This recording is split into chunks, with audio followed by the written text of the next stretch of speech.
Hello, എല്ലാവർക്കും വീഡിയോയിലേക്ക് സ്വാഗതം. ഇത് ഞാൻ രാവിലെ എണീറ്റ് വന്നിരിക്കുന്ന ടൈമിലെടുത്താട്ടോ. രാവിലെ നീട്ടപ്പോൾ തന്നെ നല്ല മഞ്ഞാണ്, പോരാത്തതിന് നല്ല തണുപ്പും. അപ്പോൾ പല്ലൊക്കെ തേച്ചിട്ട് ഞാൻ ചായ ഉണ്ടാക്കിട്ടോ. ചായ ഉണ്ടാക്കൽ കഴിഞ്ഞിട്ട് അനീഷേട്ടന് ഒരു ഗ്ലാസ് ചായ ഉമ്മറത്തേക്ക് കൊടുക്കാൻ വേണ്ടിയിട്ടാട്ടോ.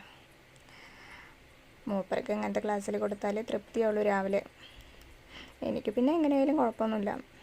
അപ്പോൾ ഞാൻ എനിക്ക് വേണ്ടിയിട്ട് ഒരു സ്റ്റീൽ ഗ്ലാസ്സിൽ ചായയൊക്കെ എടുത്തത് പുറത്ത് വന്നിരിക്കുക കേട്ടോ. വടക്ക് ഭാഗത്ത് ഒരു തിണ്ണുണ്ടാകുമ്പോൾ വന്നിരിക്കുക.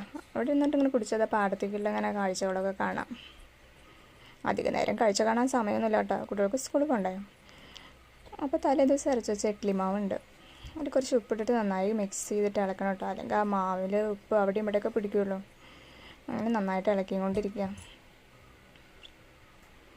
അങ്ങനെ കുറച്ച് ടൈറ്റ് ആവണം കേട്ടോ ഇഡ്ഡലിക്കുള്ള മാവ്, ദോശ പോലെ കിട്ടില്ല. അങ്ങനെ ഇഡ്ഡലി തട്ടിൽ നമ്മൾ മാവ് കുഴിച്ചിട്ട് അടുപ്പത്ത് വെച്ചു കേട്ടോ. ഇതാ തുറന്നു നോക്കിയപ്പോൾ അങ്ങനെ പൊന്തി വന്നിട്ടുണ്ട് മൂപ്പര്. പിന്നെ അടുത്തെന്ന് പറയാൻ സാമ്പാറാണ്. പാറക്കുട്ടിക്ക് ഡെയിലി സാമ്പാർ വേണം, വേറെ കൂട്ടാൻ വെച്ചാലൊന്നും അവിടെ കൂട്ടില്ല. അപ്പോൾ ഡെയിലി സാമ്പാർ വയ്ക്കലാണ് എൻ്റെ ആദ്യത്തെ പണി. അപ്പോൾ അങ്ങനെ സാമ്പാർ പെട്ടെന്നായിട്ടോ. അതിലേക്ക് നമ്മൾ കടുകും മുളകും കറിവേപ്പിൻ്റെലൊക്കെ വറുത്തിട്ടിട്ട് അത് സെറ്റപ്പാക്കി. അപ്പോഴേക്കും നമ്മുടെ ഇഡ്ഡലി ചേട്ടൻ റെഡി ആയിട്ടുണ്ട് കേട്ടോ. കണ്ടോ, നല്ല പൂ പോലത്തെ ഇഡ്ഡലി. തൊട്ട അങ്ങനെ ഉള്ളിലേക്ക് പോകണം, നല്ല സോഫ്റ്റ് പോലെ. അതിനുള്ളൊരു ടിപ്പാണ് നമ്മൾ കുറച്ച് ചോറ് തറച്ചിട്ട് അരച്ചാൽ മതി കേട്ടോ. അധികം പറ്റില്ല, കുറച്ച് എന്നങ്ങനെ സോഫ്റ്റായിട്ട് കിട്ടും. അപ്പോൾ ഈ ഉമ്മറത്തേക്ക് വന്നോക്കിയപ്പോൾ അതാ കസേരയിൽ നിറയെ ചാടി പിടിച്ചിരിക്കുക. കുറേ ദിവസമായിട്ട് ഞാൻ വിചാരിക്കുക അത് കഴുകണം എന്ന്. എവിടെ അതിന് സമയം? ഈ പാരക്കുട്ടിയെ നോക്കാൻ തന്നെ വേണം ഒരാൾ. ഇങ്ങോട്ട് വിളിച്ചാൽ അങ്ങോട്ടേ പോകുള്ളൂ. കണ്ടോ, എന്തായാലും ഇതിനൊന്ന് കഴുകി വൃത്തിയാക്കാമെന്ന് വിചാരിച്ചു. അതിന് വേണ്ടി പാരക്കുട്ടിയുടെ കയ്യിൽ ഞാൻ ഒരു പാത്രം കൊടുത്തിട്ടോ. ഇവിടെ ഇരിക്കും ഇപ്പോൾ വരാറുണ്ട്.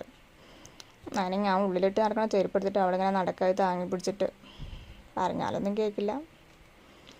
തഞ്ചം കിട്ടിയ മുറ്റത്തേക്ക് ഇറങ്ങി പോവും.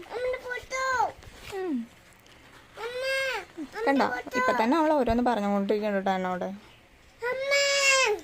ഇനിയിപ്പോൾ കസേരക്കുട്ടനെ കഴുകിയത് നിങ്ങളെ കാണിക്കണ്ടേ? കഴുകി വൃത്തിയാക്കിയിട്ടുണ്ട്. ഒരു ഇതൊക്കെ എങ്ങനെയൊക്കെ വൃത്തിയാക്കിട്ടോ. അവിടെ കുറച്ച് വെള്ളം പോയിരുന്നു കസേര കഴുകിയാൽ. അപ്പം ഞാൻ അറിയാണ്ട് അവൾ തഞ്ചത്തിന് ഇറങ്ങിയിട്ട് അതിൽ ചാടി കളിക്കുക. കാല് ചെളിയോ വേറെ വല്ല പണിയും വേണം. എങ്ങനെയൊക്കെ പിടിച്ചകത്ത് കയറ്റി ഒരു 2 ബിസ്ക്കറ്റും കൈ കൊടുത്ത്. ഇനി അടുത്ത പ്ലാനിങ് നോക്കുക, എന്താ പഠിത്തത്തിൽ ചെയ്യേണ്ടതെന്ന്. ഇന്നത്തെ വീഡിയോ എത്രയേ ഉള്ളൂ കേട്ടോ. Okay, by.